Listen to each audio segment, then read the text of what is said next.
عیسیٰ بمقابلہ دجال، مستقبل کی سب سے بڑی جنگ۔ آخر دجال کس طرح ٹیکنالوجی کا استعمال کر کے لوگوں کو گمراہ کرے گا اور کس طرح حضرت عیسیٰ علیہ السلام اس کا مقابلہ کریں گے؟ آئیے جانتے ہیں جب امام مہدی دنیا کی سپر پاور سے لڑنے میں مصروف ہوں گے تو آؤ ہم اپنی تقدیر کی طرف بڑھتے ہیں۔ دوسری طرف خراسان میں شام اور عراق کے درمیان کسی علاقے سے دجال کا ظہور ہوگا۔ دجال پہلے سے ہی اس دنیا میں موجود ہے۔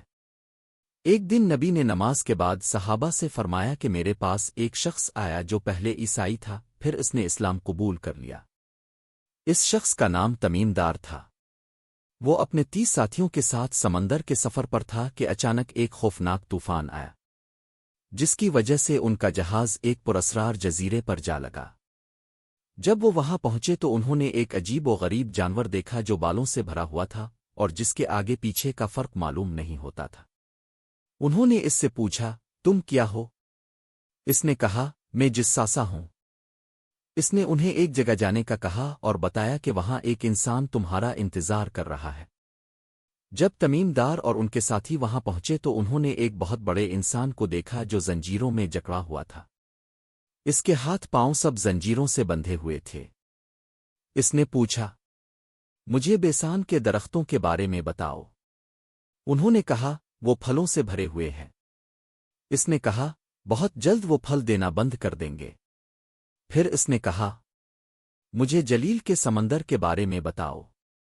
انہوں نے کہا، اس میں بہت پانی ہے۔ اس نے کہا، بہت جلد وہ خشک ہو جائے گا۔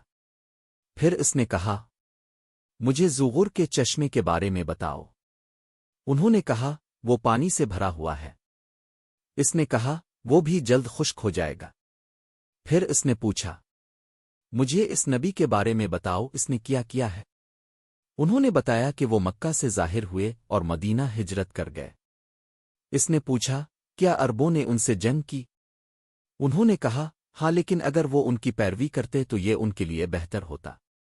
اس کے بعد اس انسان نے کہا، میں مسیح ہوں اور بہت جلد میں نکلوں گا۔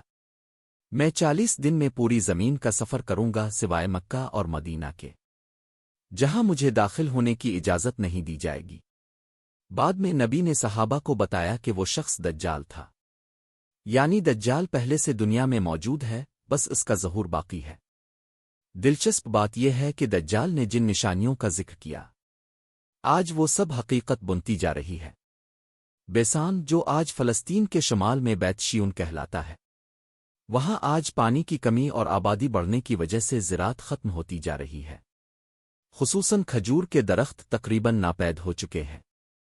اسی طرح جلیل کا سمندر، لیک ٹبیریاس، جو اسرائیل اور فلسطین کے لیے میٹھے پانی کا بڑا ذریعہ ہے، گزشتہ 50 سالوں میں خطرناک حد تک خشک ہو رہا ہے۔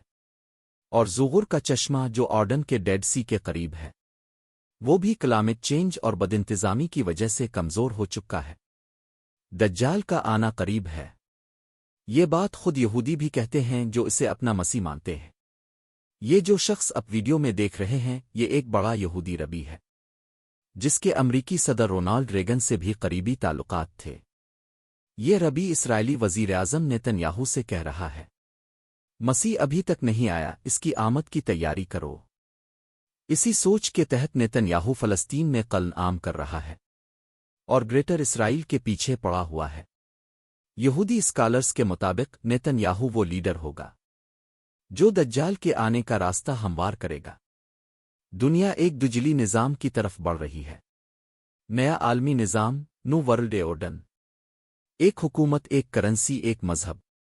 آج دنیا پر زیادہ تر کنٹرول امریکہ کا ہے۔ ڈالر ایک عالمی کرنسی بن چکا ہے۔ ڈیجیٹل کرنسی، ڈیجیٹل آئی ڈیز، نگرانی کے نظام، بائیومیٹرکس، یہ سب دجلی نظام کی بنیادیں ہیں۔ دجال جب نکلے گا تو قحط ہوگا، بارشیں کم ہوں گی، لوگ بھوکے ہوں گے۔ وہ ٹیکنالوجی کے ذریعے بارش برسائے گا، جسے آج ہم کلاؤڈ سیڈنگ کہتے ہیں۔ وہ مردوں کو زندہ کرنے کا دھوکہ دے گا، اے آئی، ہولوگرام اور نیورولنک جیسی ٹیکنالوجی کے ذریعے۔ نبی نے فرمایا، ادم سے لے کر دجال تک اس سے بڑا فتنہ کوئی نہیں۔ آخرکار اللہ حضرت عیسیٰ علیہ السلام کو نازل فرمائے گا۔ وہ دمشق کی سفید مینار والی مسجد پر اتریں گے۔ نماز کے بعد قیادت حضرت عیسیٰ علیہ السلام سنبھالیں گے۔ دجال انہیں دیکھتے ہی نمک کی طرح پگھلنے لگے گا، اور لات کے مقام پر حضرت عیسیٰ کے ہاتھوں مارا جائے گا۔ دجلی نظام ختم ہو جائے گا، انصاف، امن اور خوشحالی پھیل جائے گی۔ اس کے بعد آجوج ماجوج کا فتنہ آئے گا، پھر ان کا بھی خاتمہ ہوگا۔